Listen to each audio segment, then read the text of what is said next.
All right, we need the agony over with. Just tell us which house is the winning house. After much deliberation, we're gonna pick the two-story house. Drew Scott from Property Brothers disappeared from TV for over a year and fans had no idea what was happening. In 2019, something started attacking his body from the inside.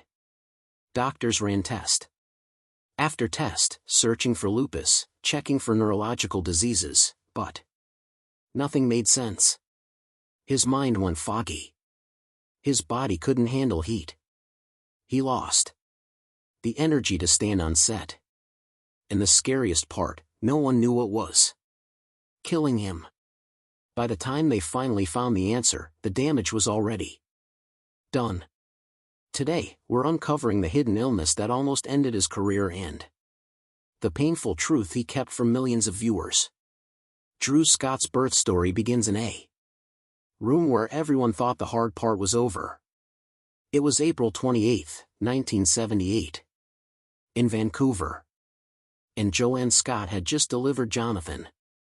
The doctor walked out, ready to move on with his day, and Joanne let herself breathe for the first time in hours. Then a nurse leaned forward with a strange look and whispered that she felt another heartbeat. Joanne's mind froze. She later joked that her first words were something she could not repeat in polite company, but Drew remembered her shouting, "Oh, SH," in disbelief. For minutes after Jonathan arrived, Drew slipped into the world. There had been no hint of twins because in 1978, ultrasounds were rare unless something seemed wrong. And the boys' heartbeats had lined up so perfectly that even trained ears missed it. For the Scotts, the surprise was not just big. It was life-changing. 2 sons instead of 1.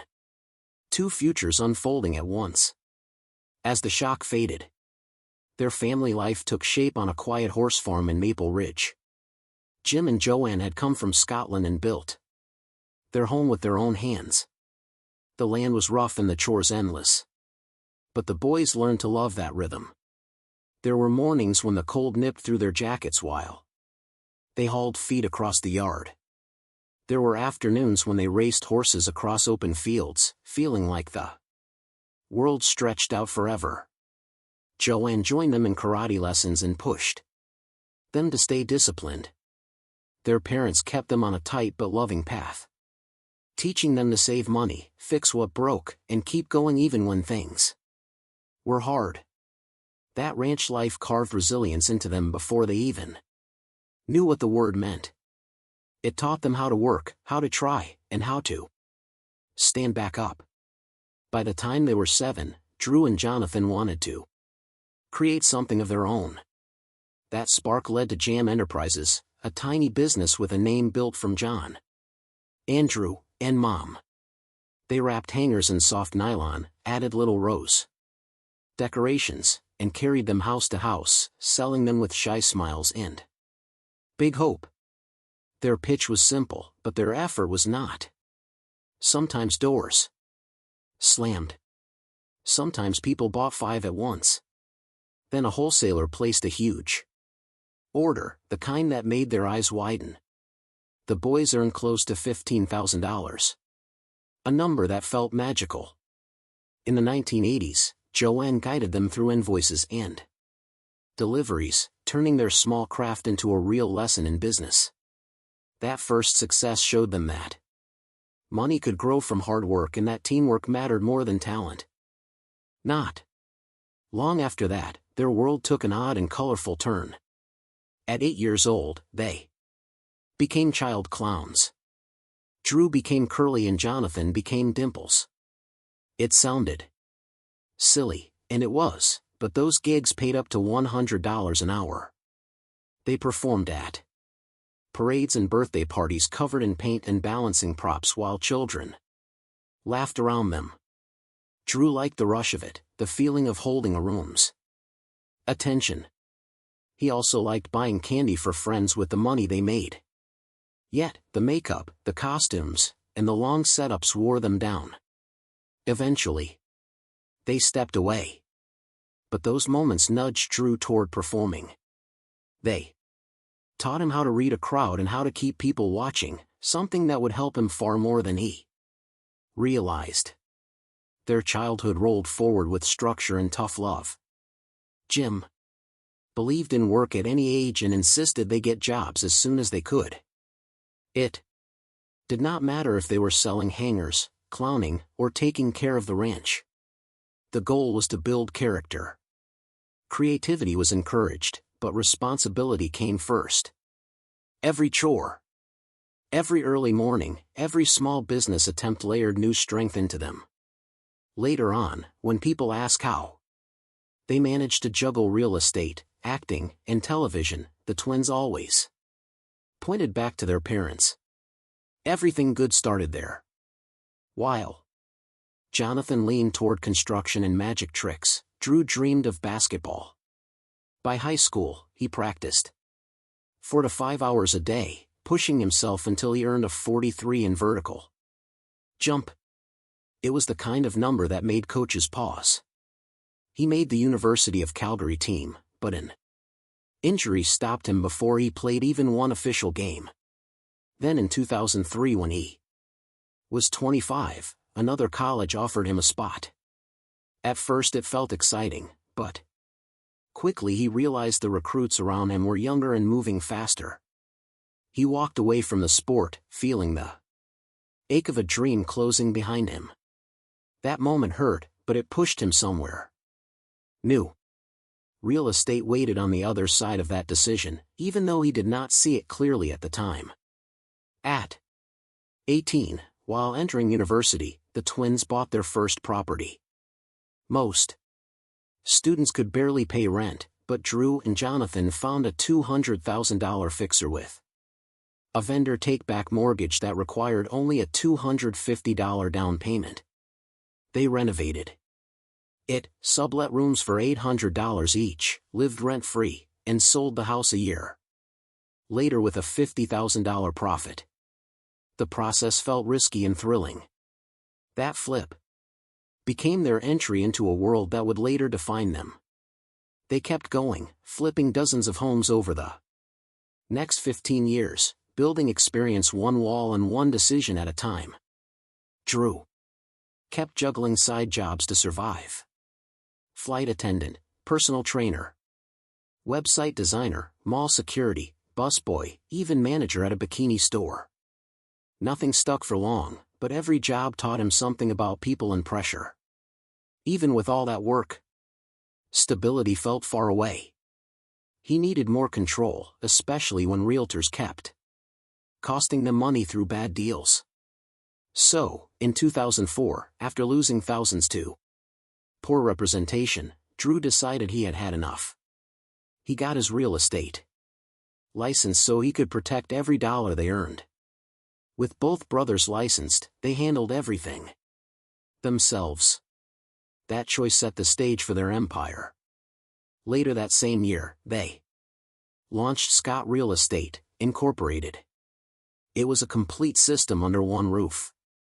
Drew found and negotiated properties. Jonathan designed, renovated, and staged them. They opened offices in Vancouver, Calgary, and Las Vegas, taking on up to 10 renovations at once. They became millionaires long before television ever called their names. Still, Drew held on to his acting dreams. His early acting career was full of small sparks, but no flames. He appeared in Breaker High in 1997 and Smallville in 2001, usually as background characters or uncredited extras. Even as a kid, he had performed as a clown, but nothing ever pulled him into the spotlight the way he hoped. Rejection piled up. He tried again and again through the late 1990s and early 2000s, but Hollywood did not open its doors. In 2002, he and his brothers started Davidian Production Group, hoping to build their own projects, but funds were tight and distributors kept turning them away. They kept the company alive only because real estate covered the bills.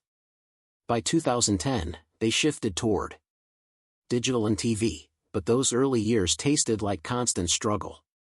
By 2006, Drew hit burnout. He moved to Vancouver to chase acting full-time for 1 year. He slept at a friend's place, filmed auditions in his car, and pushed himself until exhaustion crept into his bones. Rejection after rejection wore him down. Eventually, he realized that acting alone was not enough. Something had to blend his talents and experience in a way that felt natural. That blend arrived when the brothers pitched their show idea. At first, HGTV loved Jonathan's construction skills, but barely noticed Drew. They even discussed centering the show entirely around Jonathan. Drew felt the sting of being overlooked again. After years of wanting a place in front of the camera, he feared losing his chance. He fought for his spot and convinced them that the show needed both brothers. That argument shaped everything that came next. Signing the HGTV deal was a leap into unknown territory. They already had a successful business. TV was a gamble with no safety net. Their pay was low. The commitment was heavy. If the show failed, they would lose valuable time. They could have spent flipping properties. But they trusted the vision. In 2011, Property Brothers premiered. The moment the show took off, they finally understood what all those years of effort had prepared them for. Drew Scott became the face of Property Brothers in 2011, and everything changed. Almost overnight. The show launched quietly at first, but the moment those early episodes aired, more than 1.5 million people tuned in each week. Families watched him convince nervous homeowners to take chances on houses that looked hopeless. His smile made it look easy, but the truth ran deeper. He had already spent 15 years in real estate, working deal after deal until negotiation felt as natural as breathing. And because of that, the cameras only captured what he had already lived for years. The first episodes were filmed in Vancouver, and the rhythm was intense. Within 2 years, the brand had spread into spin-offs, products, and national press. Awards followed. Their names became familiar in homes far from Canada, and Drew felt the wave pushing his life in directions he had not imagined. That success rested on something real. Long before anyone knew the show existed, Drew and Jonathan ran Scott Real Estate Incorporated. They had been working with real clients since 2004 and flipping homes with tight budgets long before any producer pointed a camera at them. The renovations you saw on television often squeezed into 3W week windows because the brothers were doing it for real. During the first season, they filmed 5 homes in 4 months. Sometimes the days stretched to 16 hours and still felt too short. Homeowners came with hopes and fears. Budgets broke. Walls had things no one expected, and the crew scrambled between reused sets and quick location swaps just to keep the schedule alive. Drew worked in the middle of it all, switching from host to negotiator to decision maker so often that the roles blended together. As the show grew, new ideas kept appearing.